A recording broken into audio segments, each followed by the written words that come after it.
সাদিয়া মেহজাবিন তুরনা আপনি লিখেছেন, হাতে বড় নখ থাকলে কি ওযু হবে? আমরা সাধারণত মেয়েরা যখন বাথরুমে ওযু করি ওড়নাটা বাইরে রেখে যাই ভিজে যাওয়ার ভয়ে, মাথায় কাপড় ছাড়া ওযু হবে কিনা? ওযু করে পরপুরুষের সামনে গেলে কি ওযু ভেঙে যাবে? পার্লারে অন্য কাজের সাথে ব্রু প্লাগ করা কি হারাম? ফুফুকে মা ঢাকা যাবে কিনা? বিবাহের সময় স্ত্রীকে দেনমোহরের টাকার পরিবর্তে অন্য কিছু দেওয়া যাবে কিনা? শরীর নাপাক অবস্থায় কাপড় ধৌত করলে সে কাপড় পবিত্র হবে কি? জাকির হোসেন লিখেছেন, আশহাদু আন্না মুহাম্মাদুর রাসূলুল্লাহ বলার সময় চুমু খাওয়া কি ঠিক? পায়খানা করার পরে কুলুপ না করে সাবান ব্যবহার করলে কি নামাজ হবে? বাসায় মেয়েরা কি মাথায় কাপড় ছাড়া থাকতে পারবে যদি বাসায় কোনো পরপুরুষ না থাকে? আতর ব্যতীত সেন্ট বা সুগন্ধি পোশাকে ব্যবহার করলে কি নামাজ আদায় হবে? ইদ্যত পালন কতদিন করতে হয়? আজান চলাকালীন সময় নামাজ পড়া যাবে কি না? নামাজের সময় আম্মু কোনো কাজের আদেশ দিলে কি করব? এনজিওর চাকরি করা কি হারাম? পশ্চিম দিকে পা দিয়ে শোয়া কি গুনাহ? মেয়েদের নার্সিং পেশা সম্পর্কে ইসলাম দৃষ্টিকোণ থেকে বলুন। জীবন বীমা করা কি জায়েজ? উম্মে কুলসুম আপনি লিখেছেন, পিরিয়ড চলা অবস্থায় কোরআনের আয়াত আমি অজান্তেই পড়ে ফেলি, তাহলে কি আমার গুনাহ হবে? ইচ্ছাকৃতভাবে দুধ মা হওয়ার জন্য বাচ্চার বয়স 3 এর অধিক হলে কি তাকে দুধ পান করানো যাবে? চলুন আমরা প্রবেশ করি প্রশ্ন উত্তরের আলোকিত ভুবনে। জালাল আহমদ আপনি লিখেছেন, শ্বশুর শাশুড়িকে আম্মা বলে ডাকা যাবে কিনা? ডাকা যাবে, সম্মানসূচকভাবে, কোনো অসুবিধা নেই। সুপল আইডি থেকে আপনি লিখেছেন, ফুফুকে মা ঢাকা যাবে কিনা? ফুফুকে মা ডাকতে পারেন সম্মানার্থে। আপনার প্রকৃত মা যেন তিনি এমনটি বার্তা মানুষের কাছে না চায়, অর্থাৎ ঠিক মায়ের জায়গায় রেখে সবাইকে তাকে আপনার মা হিসাবে সবার কাছে যেন পরিচিত না করেন। এমনিতে সম্মানসূচকভাবে মা ডাকাতে অসুবিধা নেই। এসকে মাহিবুল্লাহ আপনি লিখেছেন, বিবাহের সময় স্ত্রীকে দেনমোহরের টাকার পরিবর্তে অন্য কিছু দেওয়া যাবে কিনা? বিবাহের সময় স্ত্রীকে দেনমোহরের টাকার পরিবর্তে টাকার মতো এরকম মূল্যবান কোনো কিছু স্বর্ণ গহনা ইত্যাদি দিতে পারেন, যেটা বিক্রি করে চাইলে তিনি ক্যাশ করতে পারেন। জাকির হোসেন লিখেছেন, আশহাদু আন্না মুহাম্মাদুর রাসূলুল্লাহ বলার সময় চুমু খাওয়া কি ঠিক? আশহাদু আন্না মুহাম্মাদুর রাসূলুল্লাহ বলার সময় আশহাদু আন্না মুহাম্মাদুর রাসূলুল্লাহ বলাটাই হলো সুন্নাহ। এ সময় চুমা খাওয়ার নির্দেশ নবী করিম সাল্লাল্লাহু আলাইহি ওয়াসাল্লাম দেননি। শামিনা সুলতান আপনি লিখেছেন, মা মারা যাওয়ার পর নানা বাড়ির জমি বিক্রি করার সময় স্বাক্ষর করি, কিন্তু সেখান থেকে প্রাপ্ত টাকা আমার বাবা আমাকে দেয় না, এটা কি জায়েজ হবে? মা মারা যাওয়ার পর নানা বাড়ির যে জমি, সেই জমিতে আপনার ভাগ থাকবে অবশ্যই। সেই টাকা যদি আপনাকে আপনার বাবা না দেন, তিনি জুলুম করছেন, তিনি অন্যায় করছেন, এবং এটা তাকে বোঝানো উচিত। যদি আপনি তাকে মাফ করে দেন আপনার বাবা হিসাবে তার এই জুলুমকে, তাহলে আল্লাহ তাআলার কাছে তিনি ক্ষমা পেতেও পারেন। লিমা আক্তার আপনি লিখেছেন, শরীর নাপাক অবস্থায় কাপড় ধৌত করলে সে কাপড় পবিত্র হবে কি? আর বাচ্চাদের গায়ে হাত দেওয়া যাবে কি না শরীর নাপাক অবস্থায়? উত্তর হলো যে সব বাচ্চাদের গায়ে হাত দেওয়াতে কোনো অসুবিধা নেই নাপাক শরীর নিয়ে। আর নাপাক অবস্থায় কাপড় ধৌত করলে গায়ের যে কাপড় সেগুলো অপবিত্র হয়ে যাবে না, সামান্য ছিটে ফোটা আসলে, কারণ অপবিত্র হবে না। তবে কোনো নাপাক যদি ছিটে এসে শরীরে লাগে, সে অংশটা শুধু ধুয়ে ফেললে হবে। আর যদি শুধু পানি ছিটে আসে, তাহলে তার কারণে সংশয়ের কারণে নামাজ হবে না, এরকম বিষয় না। এরপরে শাহিদা ইসলাম শেলি আপনি লিখেছেন, পায়খানা করার পরে কুলুপ না করে সাবান ব্যবহার করলে কি নামাজ হবে? টয়লেট ব্যবহার করার পর যদি আপনি কুলুপ না করে সাবান ব্যবহার করেন, তার মানে হাত পরিচ্ছন্ন করার জন্য, তাতে নামাজ হবে, নামাজ হওয়ার কোনো কারণ নেই। তবে আপনার নাপাক থেকে নিজেকে ভালোভাবে পরিচ্ছন্ন করতে হবে। বাসায় মেয়েরা কি মাথায় কাপড় ছাড়া থাকতে পারবে যদি বাসায় কোনো পরপুরুষ না থাকে? কোনো অসুবিধা নেই। মেয়েদের সবসময় যে কাপড় দিয়ে থাকতে হবে, একাকী থাকলেও এমন কথা কোরআনে বলা হয়নি। কামরুজ্জামান কামরুল লিখেছেন, আতর ব্যতীত সেন্ট বা সুগন্ধি পোশাকে ব্যবহার করলে কি নামাজ আদায় হবে? আতর ছাড়া যদি সেন্ট বা সুগন্ধি স্প্রে আপনি ব্যবহার করেন, এটা ব্যবহার করে একটু বিলম্বে নামাজ পড়াটা উচিত। আমাদের অনেকে মনে করেন যে এটাতে যে অ্যালকোহলটা আছে সেটা নাপাক, অনেক ওলামায়ে কেরাম এটা মনে করেন, যার কারণে কিছু সময় পরে নামাজ পড়লে সেটা বাষ্প হয়ে চলে যাবে, তারপর নামাজ হয়ে যাবে, কোনো অসুবিধা নেই।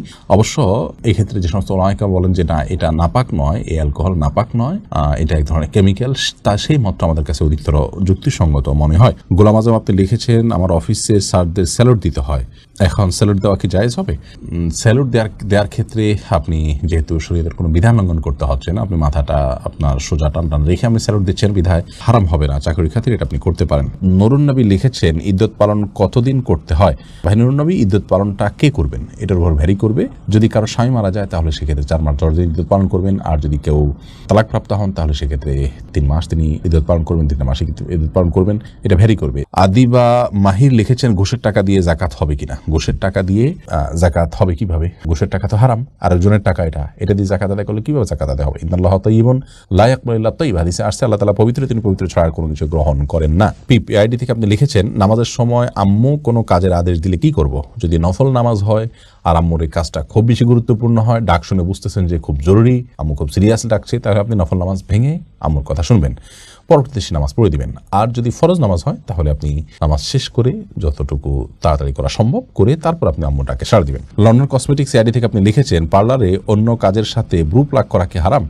ব্রু প্লাগ যেহেতু শরীয়তে নিষেধ, অতএব অন্য কাজের সাথে এটা করা উচিত হবে না। দেলোয়ার হোসেন লিখেছেন, এনজিওর চাকরি করা কি হারাম? আমরা অনেকেই এনজিও মানে মনে করি হলো যে সুদের কারবার করে যে প্রতিষ্ঠান সরাসরি, সেটাকে এনজিও বলে। এনজিও তো নন গভর্নমেন্ট অর্গানাইজেশন, কোনো ভালো এনজিও হতে পারে, ভালো কার্যক্রম হতে পারে, এমনকি কোনো এনজিওর যদি সুদ ভিত্তিক লোন দেওয়ার কার্যক্রম থাকে, তাদের এর পাশাপাশি ভালো কাজ থাকলে সেই কাজে আপনি কাজ করতে পারেন। আপনার কাজটা কি, কোন পদে আপনি জয়েন করছেন, সেখানে আপনাকে কোন সার্ভিস দিতে হচ্ছে, সেটা হলো মূল বিষয়। সেটা যদি হারাম কোনো কাজ করতে হয় তাহলে সেটা জায়েজ নয়। তবে এনজিওতে থেকে আপনি ভালো কোনো কাজ করতে পারেন।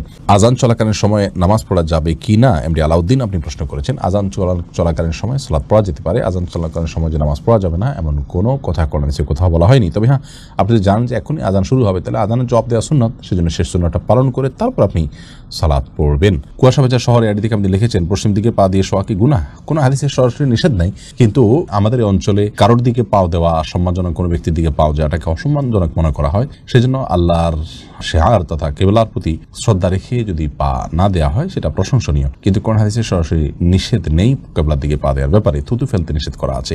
সৌদিতে আমরা রাতে কাজ করি, দিনে নামাজ কাজা হলে গুনাহ হবে কি?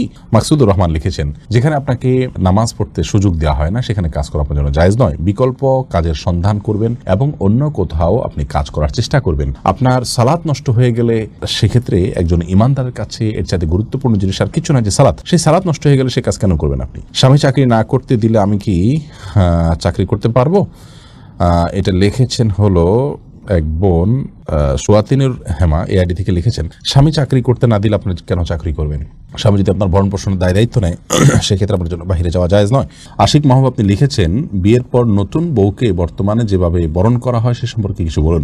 আমাদের সামাজিক কালচারের অংশ হিসেবে যদি নতুন বউকে কোনো সংস্কৃতি বা কোনো কৃষির মাধ্যমে বরণ করে নেওয়া হয় তাহলে সেক্ষেত্রে কোরআন হাদিসের কোনো নিষেধাজ্ঞা লঙ্ঘন করা হবে না, কারণ কোরআন হাদিসে এ ব্যাপারে কোনো সরাসরি নিষেধাজ্ঞা নেই। অতএব এটি করতে গিয়ে যদি কোনো গান বাজনা বা কোনো হারাম কিছু করা না হয় জায়েজ আছে। শারমিন সুলতানা আপনি লিখেছেন, অজু করে পরপুরুষের সামনে গেলে কি অজু ভেঙে যাবে? উত্তর না। মিম ইসলাম লিখেছেন, পর্দা করে কি ফেসবুকে ছবি দেওয়া যাবে?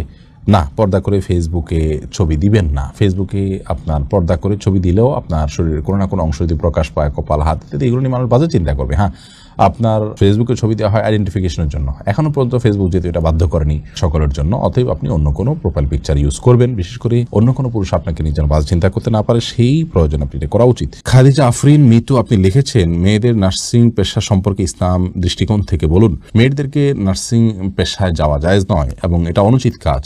আজকের এই যে সভ্যতা, এই সভ্যতা যারা গড়ে তুলেছে তারা নারীকে পণ্যায়ন করছে, এজন্য এই সমস্ত ক্ষেত্রে মেয়েদেরকে ব্যবহার করছে। একজন নারী তিনি পরপুরুষকে সেবা দিবেন এবং হাসপাতালে তিনি তাদেরকে সেবা দিতে গিয়ে তার যে একটা আত্মসম্মান আছে সেটাকে তিনি কিন্তু বিকিয়ে দিচ্ছেন এই সামান্য কিছু পয়সার জন্য। এটা একজন আত্মসম্মান বোধ সম্পন্ন মুসলিম নারীর জন্য জায়েজ নয়। বিধায় এই বিষয়গুলো থেকে আমরা যথাসম্ভব বেঁচে থাকবো এবং আমরা এগুলো করবো না। আল্লাহ তাআলা আমাদেরকে হেফাজত করুন। এরপরে শাহনওয়াজ হোসেন লিখেছেন, জীবন বীমা করা কি জায়েজ?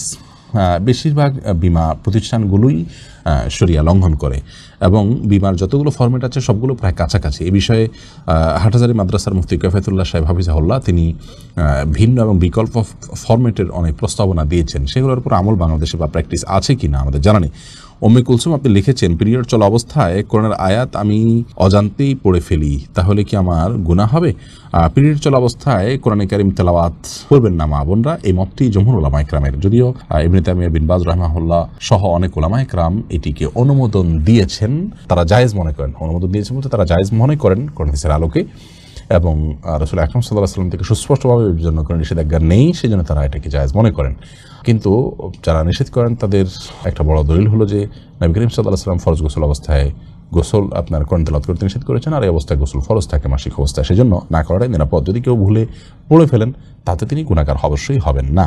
সাদিয়া আফরিন আপনি লিখেছেন, আমার একটা প্রশ্ন ছিল, তা হচ্ছে আমরা সাধারণত মেয়েরা যখন বাথরুমে উজু করি ওড়নাটা বাইরে রেখে যাই ভিজে যাওয়ার ভয়ে, মাথায় কাপড় ছাড়া উজু হবে কিনা? মাথায় কাপড় ছাড়া উজু হবে, কোনো অসুবিধা নেই। আপনি উজু করতে গেলে মাথায় কাপড় দিলে তো বরং কাপড় ভিজবে, এটাই তো স্বাভাবিক। আপনি মুখের চুলের গোড়া থেকে নিয়ে আপনার কানের লতি পর্যন্ত সব যখন ধুইতে যাবেন তখন তো আপনার ওড়না ভিজে যাবে, অতএব ওড়না খুলে উজু করতে কোনো অসুবিধা নেই। মেহজাবিন তুরনা আপনি লিখেছেন, হাতে বড় নখ থাকলে কি উজু হবে? হাতে যদি বড় নখ থাকে তাহলে সেক্ষেত্রে এটি অন্যায় কথা, এটা গুনাহের কথা। কারণ মুসলমান নবী করিম সাল্লাল্লাহু আলাইহি সাল্লামের যে সুন্নাতে দায়েমা বা সুনানুল ফিতরাহ সেগুলোর উপরে আমল করার চেষ্টা করবে। হাতে বড় নখ রাখা উচিত নয়, কিন্তু যদি বড় নখ থাকে এবং তিনি অজু করেন, অজু হয়ে যাবে, সেটা সম্পূর্ণ ভিন্ন বিষয়। এরপরে নাসরিন শারমিন আপনি লিখেছেন, ইচ্ছাকৃতভাবে দুধ মা হওয়ার জন্য বাচ্চার বয়স 3 এর অধিক হলে কি তাকে দুধ পান করানো যাবে? দেখুন, বাচ্চার বয়স 3 এর অধিক হলে তাকে দুধ পান করানো উচিত নয়। হানাফি মাযহাব অনুযায়ী তো এটা জায়েজই নয়, কারণ আল্লাহ তাআলা বলেছেন যে হাউলাইনি কামিলাইনি লিমান